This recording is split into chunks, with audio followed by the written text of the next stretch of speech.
સૌપ્રથમ તો આ કાર્યક્રમમાં મને આમંત્રિત કરવા માટે હું રાજકોટ બાર એસોસિએશનના પ્રમુખશ્રી, રાજકોટ બાર એસોસિએશનના સભાસદો અને રાજકોટમાં પ્રેક્ટિસ કરતા તમામ વકીલોને આભાર વ્યક્ત કરું છું.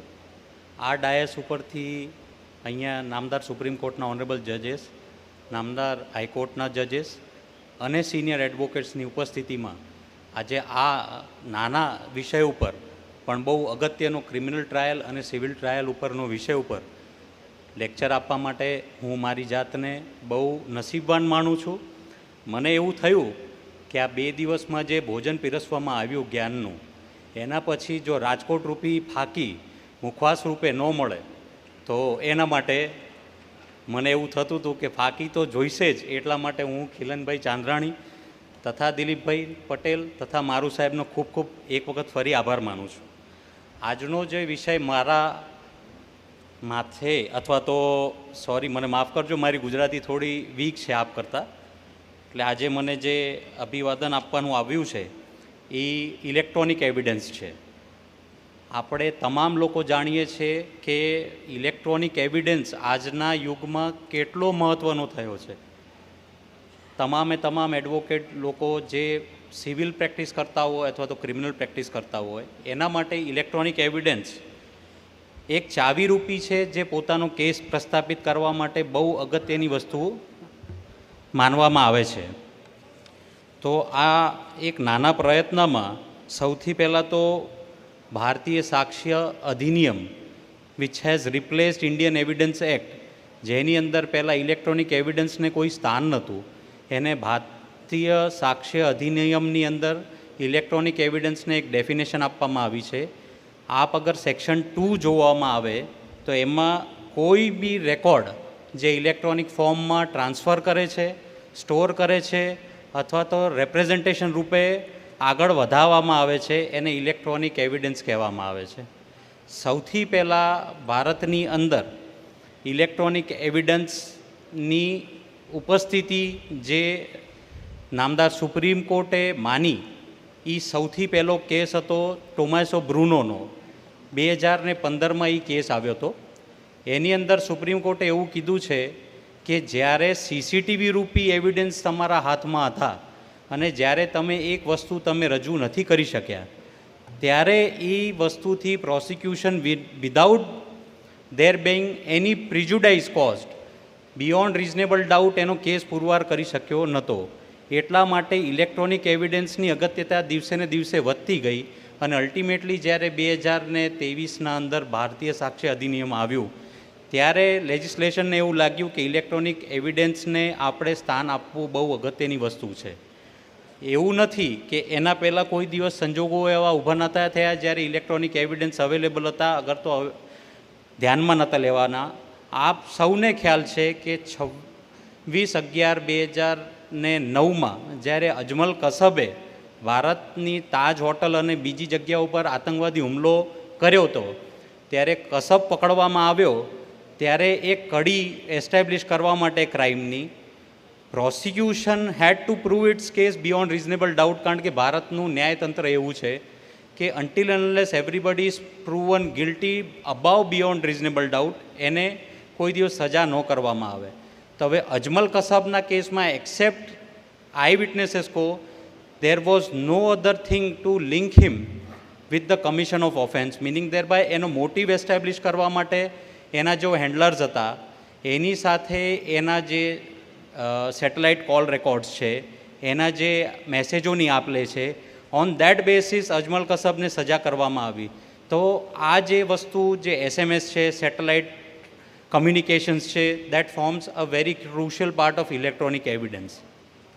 સેકન્ડ કેસ જ્યારે ભારતમાં ઉદ્ભવ્યો એ કેસ હતો નવજોત સંધુ, જેના અંદરથી ઇલેક્ટ્રોનિક એવિડન્સને જે પ્રાઇમરીલી સેકન્ડરી એવિડન્સ માનવામાં આવતો હતો અત્યાર સુધી, એમાં સેક્શન 65B ઇન્ડિયન એવિડન્સ એક્ટને એમેન્ડ કરવામાં આવ્યું કે ભાઈ જે વ્યક્તિ કોર્ટ સમક્ષ ઇલેક્ટ્રોનિક રૂપે કોઈ એવિડન્સ લાવવા માગતો હોય તેવા સંજોગોમાં until unless there is a certificate issue with regards to the source of that evidence, it cannot be considered or it has to be again pass from various other scrutiny. તો એવા સંજોગોને tackle કરવા માટે લેજિસ્લેશને એક amendment લાવ્યું section 65માં by way of amending section 65 and inserting section 65A and 65B, જે સબસિક્વન્ટલી ભારતીય સાક્ષી અધિનિયમમાં કલમ 63 રૂપે જ આખો સેક્શન આવી ગયો છે. હવે સેક્શન 65B એટલા માટે જરૂરી બની ગયો કે કોઈ બી એવિડન્સ જે ઇલેક્ટ્રોનિક રૂપે સ્ટોર કરવામાં આવે છે એની વેરાસિટી પુરવાર કરવા માટે it becomes very crucial for a person bringing that evidence before the court to state on oath that આ વસ્તુથી હું જાણકાર છું, આ વસ્તુ જે મેં ઓનલાઈન રૂપે અગર તો ઇલેક્ટ્રોનિક મોડથી મેં મેળવી છે એ વસ્તુ મારા ટોટલ કંટ્રોલમાં હતી, અને અગર તો કંટ્રોલમાં નથી તો એનો સોર્સ આ હતો. એના માટે 65B બહુ ઇમ્પોર્ટન્ટ બની ગયું. પછી 65Bને ઇન્ટરપ્રિટ કરવા માટે ઓનરેબલ સુપ્રીમ કોર્ટે પીવી અનવરનો એક કેસ સુપ્રીમ કોર્ટમાં ડિસાઇડ થયો. પીવી અનવરના કેસમાં એવું નિર્ણય લેવામાં આવ્યો કે જે પ્રાઇમરી એવિડન્સ છે એટલા માટે, ફોર એક્ઝામ્પલ કોઈ બી સોર્સ છે ઇલેક્ટ્રોનિક મોડનો, if directly that mode is registered or submitted before the court it may be treated as a primary evidence. પણ પછી બીજા કિસ્સાઓમાં શું થાય? ફોર એક્ઝામ્પલ CCTV ફૂટેજીસ છે જે CDRમાં રેકોર્ડ થાય છે. હવે it is not always possible કે CDR આખેને આખું કોર્ટમાં રજૂ કરવામાં આવે to treat it as an evidence. તેવા સંજોગોમાં એની કોપીઝ કરવામાં આવે છે. તો હવે એ જે કોપીઝ છે એ કાં તો બીજી રીતે weather it is in a pen drive mode or CD એને પ્રાઇમરી એવિડન્સ ગણવો કે કેમ, એ પ્રશ્ન મોટો ઉદ્ભવી ગયો. તો ઓનરેબલ સુપ્રીમ કોર્ટે એવું કીધું કે એવા સંજોગોમાં 65B એવિડન્સ રૂપે લેવા માટે 65Bનો એક સર્ટિફિકેટ જરૂરી હોય છે. હવે 65Bના સર્ટિફિકેટમાં બે પાર્ટ છે. એક રજૂ કરનારી વ્યક્તિનો સર્ટિફિકેટ હોય છે અને એક એક્સપર્ટનો સર્ટિફિકેટ જરૂરી હોય છે. હવે ભારતીય સાક્ષી અધિનિયમ 2023માં જ્યારે આવ્યો એમાં સેક્શન 63માં ડાયરેક્ટલી એવું પ્રાઇમા ફેસી કહી દેવામાં આવ્યું છે, relying upon the judgement of Arjun Panditrao Khotkar 2020માં કેસ આવ્યો છે. એના અંદર આ લેક્યુના સુપ્રીમ કોર્ટે એક બહુ અંશત રૂપે ખતમ કરી દીધો છે, અને સુપ્રીમ કોર્ટે એવું કીધું છે કે જ્યારે કોઈ વ્યક્તિ કોર્ટમાં ઇલેક્ટ્રોનિક રૂપે એવિડન્સ રજૂ કરવા માગતી હોય તેવા સંજોગોમાં દરેક વખતે 65Bનું સર્ટિફિકેટ આપવું જરૂરી હોતું નથી. એવા સંજોગોમાં ફક્ત ને ફક્ત અગર તો ડિફેન્સ અથવા તો પ્રોસિક્યુશન જ્યારે આ વસ્તુના ઉપર પ્રશ્ન ઉપાડે ત્યારે એક્સપર્ટ ઓપિનિયન લેવા માટે આવે છે, જે આપણાને ખ્યાલ છે કે ઇન્ડિયન એવિડન્સ એક્ટમાં સેક્શન 45 અગર તો સેક્શન 39 ઓફ ભારતીય સાક્ષ્ય અધિનિયમના અનુસંધાને એક્સપર્ટ ઓપિનિયન લેવા માટે નામદાર કોર્ટ આગ્રહ રાખી શકે છે. તેવા સંજોગોમાં જ્યારે એ એક્સપર્ટ ઓપિનિયન બનાવવામાં આવે છે ત્યારે section 79A of the information technology act પિક્ચરમાં આવે છે. એટલે આજના તબક્કા જ્યારે આપણે દરેક વ્યક્તિઓ ઇલેક્ટ્રોનિક માધ્યમથી મેસેજોની આપ લે કરીએ છીએ, વાતોચીતો કરીએ છીએ, અને ઘણા ખરા ક્રાઇમ્સ જે ઇલેક્ટ્રોનિક મોડથી થવા પાત્ર છે એવા કેસોમાં શું થાય? તો હવે ફોર એક્ઝામ્પલ એક વ્યક્તિ એવી છે જે એવું કહે છે કે સાહેબ મારી સાથે એક ઇલેક્ટ્રોનિક ફ્રોડ થયું છે, ઓનલાઈન ફ્રોડ થયું છે, જે અત્યારના સમયમાં બહુ જ સાધારણ વાત થઈ ગઈ છે. તેવા સંજોગોમાં એના લોયર જોડે જાય, અગર તો પોલીસ જોડે જાય, ત્યારે પોલીસનો આગ્રહ એવો રહે છે કે તમારી સાથે જે આ ઓનલાઈન ફ્રોડ થયો છે એ સૌથી પહેલાં તો તમે એ ઓનલાઈન વસ્તુ ક્યાં અનુભવી? તો એ કહેશે કે સાહેબ મેં એક વેબસાઇટ પોર્ટલ ઉપર એક વસ્તુ જોઈ હતી, ત્યાં એક આવી લોભામણી જાહેરાત જોઈ અને મેં ક્લિક કરીને અલ્ટિમેટલી મારા ખાતામાંથી પૈસા ઉપડી ગયા, અથવા તો આઈ એમ અ વિક્ટિમ ઓફ સાયબર ફ્રોડ. તેવા સંજોગોમાં એ જે વ્યક્તિ છે એને અર્જુન પંડિતરાવ ફોટકરના સુપ્રીમ કોર્ટના જજમેન્ટ પ્રમાણે સર્ટિફિકેટ આપવાનું રહેતું નથી. સ્ટ્રેટ હવે પોલીસ એની FIR રજિસ્ટર કરી લે છે. પણ એના ઘરમાંથી કોઈ વ્યક્તિ એવી આવે કે મારા એક્સ ભાઈ કે બેન એમની સાથે સાયબર ફ્રોડ થયો છે, એક ફોર્જ ઇમેજ એમની સર્ક્યુલેટ થઈ છે, એ ફોર્જ ઇમેજના અનુસંધાને અમે ડિફેમેશન ફેસ કરીએ છીએ, ત્યારે તેવા સંજોગોમાં જે વ્યક્તિ ડાયરેક્ટલી ક્રાઇમથી રિલેટેડ નથી એને 65Bનો સર્ટિફિકેટ આપવું બહુ અગત્યનું થઈ જાય છે. પછી આનો રેલેવન્સ ઇલેક્ટ્રોનિક એવિડન્સનો કેમ અત્યારે બહુ અગત્યનો બની જાય છે? કારણ કે આજે આપણે દરેક કોર્ટોમાં જ્યારે આર્ગ્યુમેન્ટ્સ કરતા હોઈએ છીએ, એ એક કાં તો બીજી રીતે એક ઓરલ એવિડન્સ તમે કોર્ટમાં આપતા હોય, સ્ટીલ ઇટ ઇઝ ડોક્યુમેન્ટેડ. હવે પ્રાવધાન એવા છે, અને પહેલાં બી CRPCમાં પ્રાવધાન એવા હતા કે જેની અંદર oral documents were recorded in an electronic mode. તો જ્યારે ઓરલ એવિડન્સ ઇલેક્ટ્રોનિક મોડમાં રેકોર્ડ થાય છે અને સબસિક્વન્ટલી જ્યારે ઇલેક્ટ્રોનિક મોડનું તમે ડોક્યુમેન્ટેશન કોર્ટમાં રજૂ કરો છો to ask the court to treat it as an evidence, એવા સંજોગોમાં it is always to be treated as a primary evidence. કેમ? કારણ કે ઓલરેડી ઓરલ એવિડન્સ જે રેકોર્ડ થયો છે એ એક્ઝિબિટ થઈ ચૂક્યો છે. એ જ એક્ઝિબિટેડ વસ્તુ only in the nature of electronic mode તમે રજૂ કરો છો, ત્યારે it is always to be treated as a primary evidence. એના માટે એની વેરાસિટી ચેક કરવા માટેની અગત્યતા રહેતી નથી.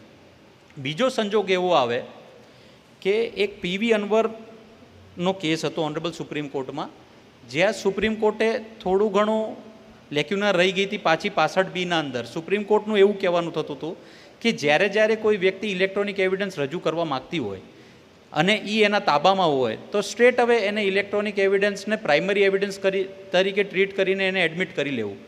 ત્યારે પરિસ્થિતિ એવી થતી હતી કે કોઈ બી ઇલેક્ટ્રોનિક એવિડન્સ અગર તો કોઈ કોપી બની જતી હોય તો બી એને પ્રાઇમરી એવિડન્સ કેવી રીતે ટ્રીટ કરી શકાય. એટલા માટે એને સુપરસીડ કરવા માટે અને ઓવરરૂલ કરવા માટે અર્જુન પંડિતરાવ ફોટકરનું 2020નું એક જજમેન્ટ આવ્યું, જેના અંદર સુપ્રીમ કોર્ટે એવું કીધું કે એવી જ વસ્તુઓ જે ડાયરેક્ટ તાબામાં હોય, એવી જ વસ્તુઓ ઇલેક્ટ્રોનિક મોડમાં કે ટાઈમ એન્ડ અગેન યુટિલાઇઝેશનમાં આવતી હોય, ફોર એક્ઝામ્પલ કમ્પ્યુટર છે, કોઈ કમ્પ્યુટર ઉપર કોઈ ડેટા સ્ટોર થયો છે, એ સ્ટ્રેટ હવે કમ્પ્યુટર ડેટા જેના કંટ્રોલમાં છે એ જ વ્યક્તિ કોર્ટમાં આવીને કહેતી હોય કે આ એક એવિડન્સ છે, તો સ્ટ્રેટ હવે એની વેરાસિટી ચેક કર્યા વગર એ પ્રાઇમરી એવિડન્સ તરીકે ટ્રીટ કરી શકાશે. પણ એવી વ્યક્તિ જો અગર કોર્ટમાં ન આવતી હોય અને એવી વ્યક્તિઓ જોડેથી એ પ્રાથમિક ડેટાની કોપીઝ કરીને કોર્ટમાં રજૂ કરવામાં આવતી હોય, તેવા સંજોગોમાં પછી એની વેરાસિટી ડાઉટ કરવા પાત્ર થઈ જાય છે. એટલા માટે 65Bનું સર્ટિફિકેટ અનિવાર્ય થઈ જાય છે.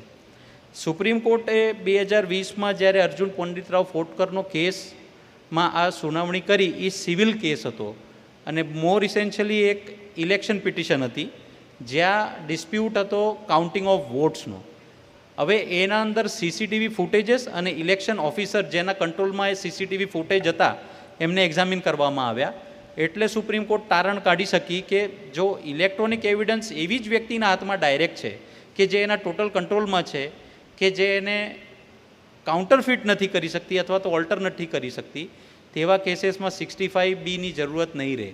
હા, પણ અગર જો ઇલેક્શન ઓફિસરની જગ્યાએ ત્રાહિત વ્યક્તિ કોઈ CCTV ડેટા કોર્ટમાં રજૂ કરવા માગતી હોત, ત્યારે 65B ઇનએવિટેબલ થઈ જાત, બહુ ઇમ્પોર્ટન્ટ થઈ જાત, કારણ કે એની વેરાસિટી ડાઉટ ઉપર આવી જાત.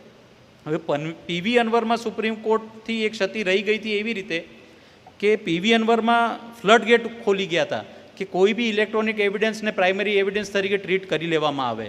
ત્યારે એવા સંજોગોમાં એવું થયું હતું કે દરેક વ્યક્તિ જે ન્યાય માગવા જતી હતી, અગર તો જેની સામે એવિડન્સીસ કોર્ટમાં પ્રોસિક્યુશન રજૂ કરવાની હતી, એ લોકો ડાયરેક્ટ એવું સ્ટેટમેન્ટ કરતા હતા કે આ પ્રાઇમરી એવિડન્સ તરીકે ટ્રીટ કરવામાં આવે. આ વ્યક્તિ જે કોર્ટમાં આવી એને કોઈ વેરાસિટી ચેક કરવાનો કોઈ જ ઉત્સવ ઊભો થતો નહોતો. એટલે પછી અર્જુન પંડિતરાવ ફોટકરમાં સુપ્રીમ કોર્ટે એ લેક્યુના દૂર કરવા માટે એક 3 બેન્ચ જજે આ નિર્ણય આપ્યો કે 65B એવા જ સંજોગોમાં ઇમ્પોર્ટન્ટ રહેશે જ્યારે ટોટલ કંટ્રોલ ઇલેક્ટ્રોનિક એવિડન્સનો કોઈ જોડે રહેતો નથી. એટલે આજના સમયમાં જ્યારે civil as well as criminal સાઇડની પ્રેક્ટિસ અને મોર પર્ટિક્યુલરલી કોન્ટ્રાક્ચ્યુઅલ જ્યારે લોકોના વચ્ચે ટ્રાન્ઝેક્શન્સ થતા હોય, એ ઇસેન્શિયલી એક ડેટા રૂપે જ થતા હોય, એવા કેસીસમાં જ્યારે ઇલેક્ટ્રોનિક એવિડન્સને ટ્રીટ કરવા માટેની એપ્લિકેશન કોર્ટમાં રજૂ થાય છે, તો કયા પરિસ્થિતિમાં એ સર્ટિફિકેટ્સ રજૂ કરવા જોઈએ, કયા પરિસ્થિતિમાં એ સર્ટિફિકેટની જરૂરિયાત ઊભી થાય છે અને કયા પરિસ્થિતિમાં ડાયરેક્ટ એવિડન્સને પ્રાઇમરી એવિડન્સ તરીકે ટ્રીટ કરવામાં આવે, એ ટોટલ વસ્તુ અર્જુન પંડિતરાવ ફોટકરમાં 2020 7 SCC 1માં સુપ્રીમ કોર્ટે કીધી છે. એટલે એક આ લેન્ડમાર્ક જજમેન્ટ છે જે તમામે તમામ સિવિલ સાઇડ અને ક્રિમિનલ સાઇડ પ્રેક્ટિસ કરનાર લોયર્સને બહુ ઇમ્પોર્ટન્ટ વસ્તુ છે.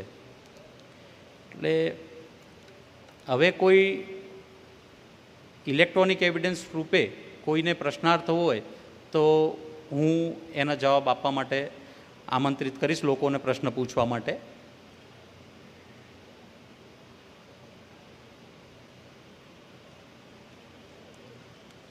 ઇલેક્ટ્રોનિક એવિડન્સ માટે મને લેક્ચર આપવા માટે જે આ રાજકોટ બાર એસોસિએશનમાંથી મને જે ઓપોર્ચ્યુનિટી આપવા માટે આવી છે એના માટે આઈ એમ વેરી થેન્કફુલ અને ખૂબ ખૂબ આભાર. ધન્યવાદ.